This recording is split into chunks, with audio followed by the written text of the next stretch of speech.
Hello and welcome to the 46th Annual Toronto International Film Festival.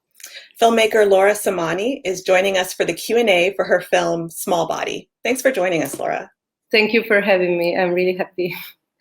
I loved your film. It was such a beautiful, moving, mythic experience to watch with two lead performances that I found really enchanting.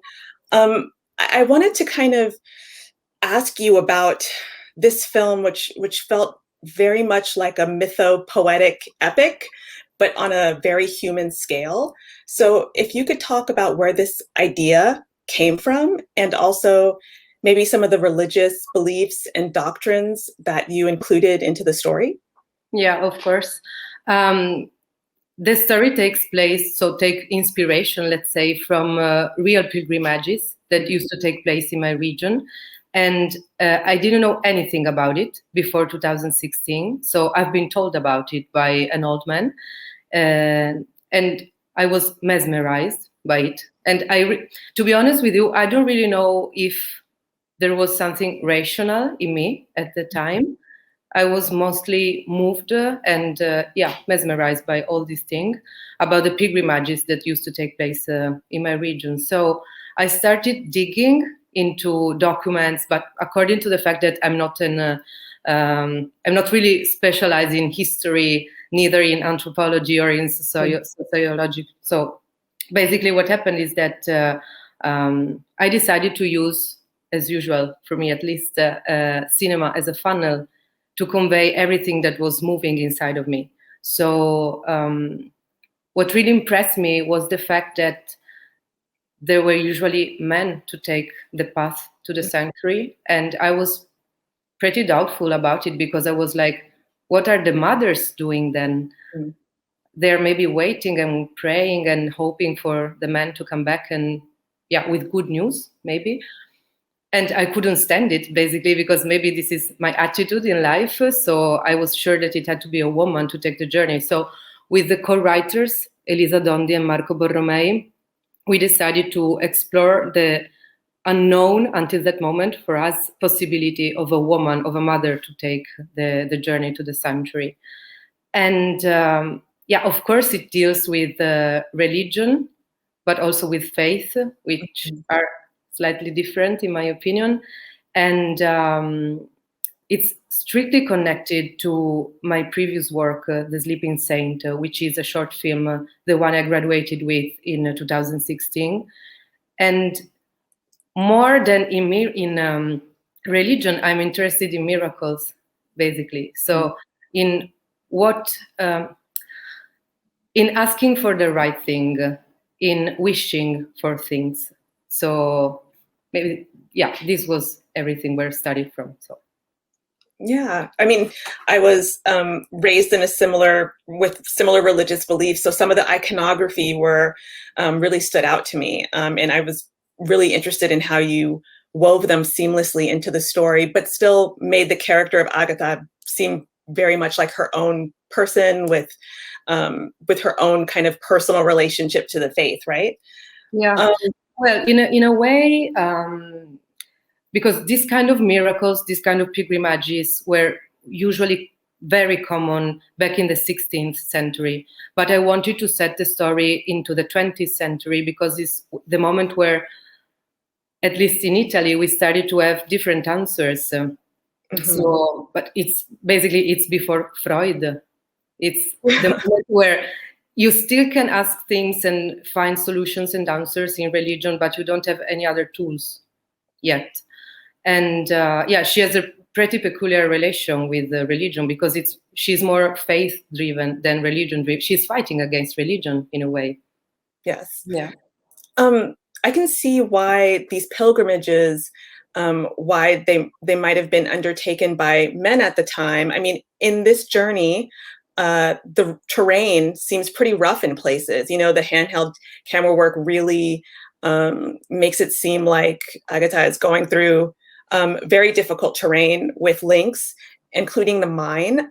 How did you film this? And were there obstacles in this setting that you chose? Yeah, I've been lucky enough to shoot in continuity. So we start with the very first scene, and we ended up with the very last scene of the film in the schedule of shooting. And this is not common at all in the usual production schedule, because usually it's more expensive to shoot in this way. But we had a big advantage, which was that all the locations were in the proper position, both in the film, so in the story, let's say, and also geographically speaking. So we did the very same travel as them. And it was clear from the very beginning, both for me and for the DP, Mitja Lichen, that we wanted to have an handheld camera to feel the steepness of the terrain, to be tired with them.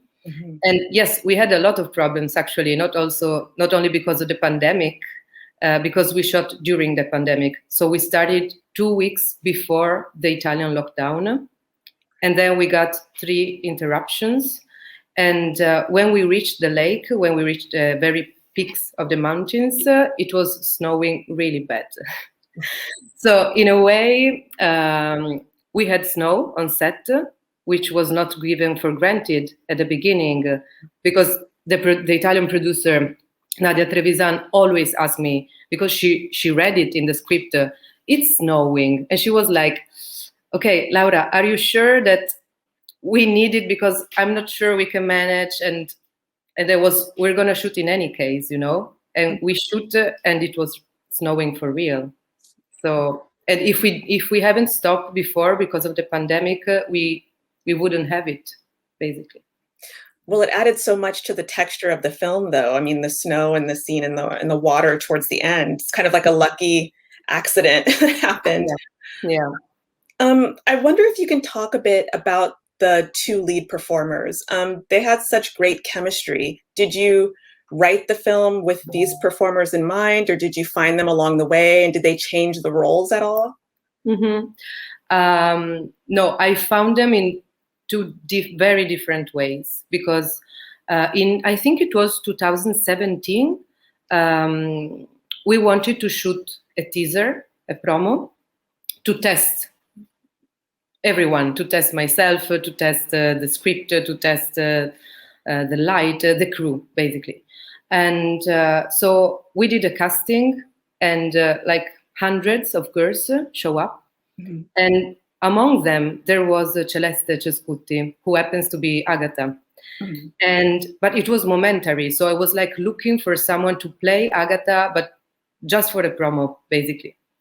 And in my mind, I've been always imagining Agata, also when we were writing, I've been always imagining Agata like someone really anxious and fragile, and with a fever, that she has to go to the sanctuary.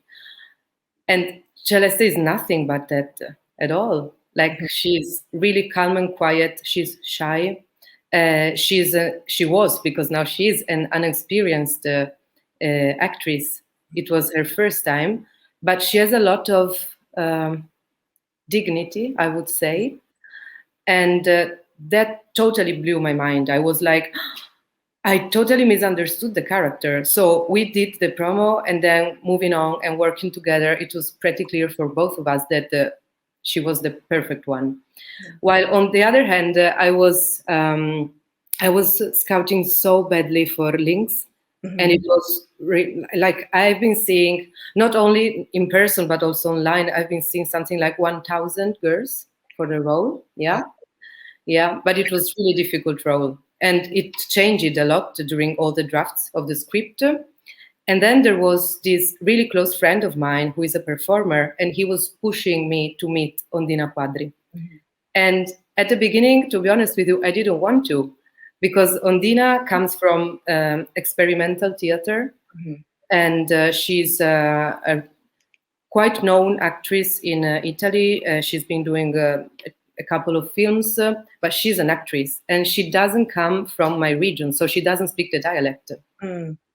So I was like, I don't know, maybe the chemistry couldn't work. And then I met her, and it was like, it's you. Yeah, but it was really different, and then they bonded so much. And we've been working together in a really peculiar way, because we didn't start with the script. Mm-hmm. We didn't start by reading the script. I told them what was the story about, and then we started walking on the mountains, basically, getting knowing each other in this way, walking. So. Oh, interesting. That really comes through this natural chemistry between them. And there's so many different women characters in the film, but they're very distinct. They have different roles, they're different ages, but they all seem to have this kind of unspoken bond or knowing between them. Can you talk a bit about that and what you wanted to convey with all of these different characters at different points of their lives coming together for some common goals along the journey? Mm-hmm. Well, first of all, talking about the casting and how I met them, the locations and the casting are interwired. Does it make sense in English? Yeah, like intertwined. Yeah. Because while I was location scouting, I was randomly meeting people in the bars or down the street asking for indications, because I was location scouting with one of the assistants, but we were going to the places. So a lot of people that are also the extras, the secondary characters are from the places where we shot. So they've been growing up there. They speak the dialect. And to cast them was, of course, there is the language, there is the practical aspect of preferring someone that is able to row if he has to be a fisherman, to give an example.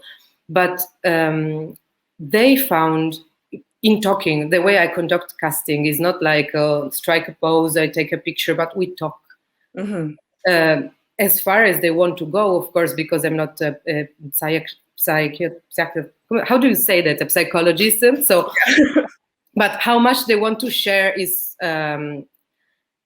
useful to free ourselves, because I am freeing myself in shooting, but I think it has to be like a karma situation. Mm-hmm. They have to free themselves as well. So when I was talking about there is this character, there is this other character, you could properly notice that some of them were immediately connecting with some characters. And then our region is strongly based on female roles, because there were a lot of men that were leaving the country and the region to go abroad to work. Mm-hmm. So all the structure, the common and also Mediterranean structure, which is a patriarchy basically, was not that strong in our region. So the women were taking care of the families for months, because all the men were in Austria or in Germany, in Belgium to work for all the winter. So I don't know if I answered your question, because I went really far away from it. But in a way, while we were writing, we were always thinking about, mostly about female characters, because in a way the world was divided. Hopefully it's not that much, despite what we're witnessing in these days. But it was still strongly divided. So the women stayed with women and men stayed with men. So it was pretty easy for us to imagine that the people that Agata would have more contact with would be women. Yeah. But it's in Lynx's case, it's a bit complex. How did you write Lynx as a gender fluid or non-binary character, or did that come with the performer's interpretation, or how did you envision that in the story of 1901 Italy? Yeah. This is one of the toughest questions I usually hear, but it, as I said before, Lynx's character changed its shape a lot of times during the different drafts, because at the beginning, Lynx had another name, was a she, declared she, and then we started to dig into history. So we asked ourselves, how could a woman do whatever she wants at the time, living in the woods, waking up whenever she wants, eating what and where and how she wants, and so on. So we started to imagine that, like talking. We did brainstormings, like, what would you do? I would dress up as a man. Mm-hmm. And so this was the second step. But to be honest with you, Lynx is the result of a lot of layers.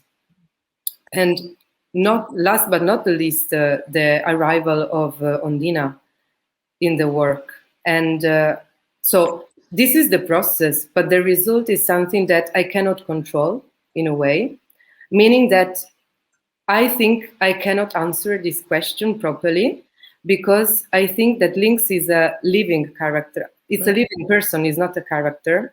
And I don't want to unbox them into a box, because today I don't know anymore what's the reason why, and if them identify themselves into the trousers or into the name that they gave themselves.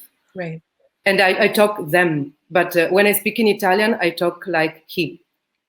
Like he. Yeah. Okay. But I really don't know how to answer it. And I think this is one of the most precious things that we understood during the process, because it became political, and it wasn't at the beginning. And it wasn't because it was an historical reason. And then I understood that even today in Italy, we're struggling to gain a law that condemns homosexual crimes, because we don't have it. Right. So it's like random violence, and we're still fighting for it. And it's something really hot in these days, especially in July. It has been really hot, but we're still fighting for that. So yeah, it's weird, because we started doing something like a big circle, going back to the historical documents or to our imagination, and then we arrived to something that is so much contemporary. And you can still witness, I don't know what about Canada, but in Italy you can still witness parents that send away their kids. They ban them from home because they're not cisettero. And I mean, it's crazy. That felt very, very contemporary and very in the moment, even though it's set in a period time, Your first film was a documentary, correct? No, this is my first film. This is my first feature. Mm-hmm. Okay. But you had a short film before this. Yeah. And what is the difference in the kind of production process? I mean, in terms of, drawing out the narrative. Short films, sometimes you start more in the middle of the story because you're just seeing kind of a slice of life. So how did you kind of, go through the entire character arc and the narrative arc in this longer work? I prefer, no way. I really prefer writing and shooting and editing a long film rather than a short one. But the only experience that I had in short films were in school. So for me, it was like rehearsing in a way. Because the way I imagine, it's really cruel to condense it in one short film in a way. And it leaves you with the hunger of developing more, especially the characters. Right. But in a way, under the production aspect and the editing aspect and shooting and everything, shooting a long length, it's like shooting 4 short ones, one after the other. Because if you have the mindset of okay, today we're going to shoot this and that, it's in the writing process that is pretty different, I think. Right. Okay. Okay. There's a part in the film where this dialect is spoken, and it's not completely intelligible to the viewer what's happening between some of the characters speaking it. And for viewers like myself who weren't aware that there's this range of different dialects in Italy, because I think, we know of Italian and we don't know the history of how there became a standardized Italian. Can you talk about why it was important? Of course. Well, Italian is an invention. It was not really, but maybe all the national languages are. But Italian is an invention, and it was useful for the leading class to control the territory after the unification. So we're talking about the mid of the 19th century.